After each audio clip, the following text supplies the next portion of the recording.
फसल बीमा योजना में भी कई परिवर्तन हमने किए। अभी इसी साल मैं आपको बताना चाहता हूं कि कई बार फसल में कितना नुकसान हुआ ये कैसे पता चलेगा। क्रॉप कटिंग एक्सपेरिमेंट से काट के देखो, एक गांव में 4 जगह, एक ब्लॉक में 16 जगह, और काटने वाला, काट के देखने वाला कौन होता है? इंसान होता है।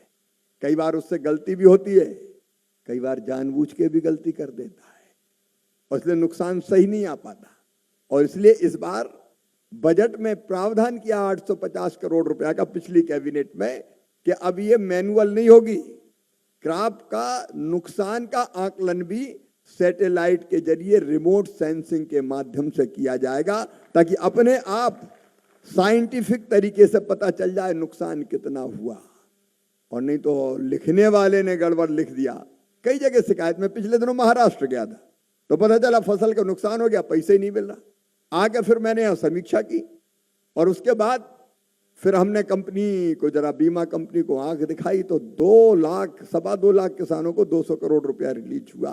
कई जगह ऐसी दिक्कतें, परेशानी आती है, उसको दूर करने की भी हम निरंतर कोशिश कर रहे हैं। टेक्नोलॉजी का प्रयोग करके सही आकलन हो जाए। और फसल बीमा योजना में बाकी भी कई सुधार किए। पहले भगवान की पूरी थी फसल बीमा योजना। जब दूसरी सरकार हुआ करती थी उस समय फसल बीमा योजना की इकाई होती थी तहसील, ब्लॉक। इसका मतलब क्या? पूरे तहसील में अगर नुकसान हो जाएगा, मतलब एक किसान का, एक गांव का नुकसान हुआ, नहीं देंगे। 10 गांव का नुकसान हुआ, नहीं देंगे। 25 गांव का नुकसान हुआ, नहीं देंगे। अगर पूरे ब्लॉक में नुकसान हो जाए तो किसान को फसल बीमा का लाभ मिलेगा। तो इसका मतलब क्या हुआ? अगर एक गांव के किसानों की फसल बर्बाद हो जाए तो वो भगवान से प्रार्थना करे कि हे भगवान पूरे ब्लॉक की बर्बाद कर दे, क्योंकि जब तक सबकी बर्बाद नहीं होगी मुझे नहीं मिलेगा।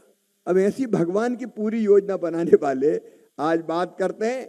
मुझे कहते हुए खुशी है किसान भाइयों, अब फसल बीमा योजना की इकाई गांव कर दिया गया है, ग्राम पंचायत कर दी गई है। एक गांव में भी नुकसान होगा तो नुकसान की भरपाई की जाएगी।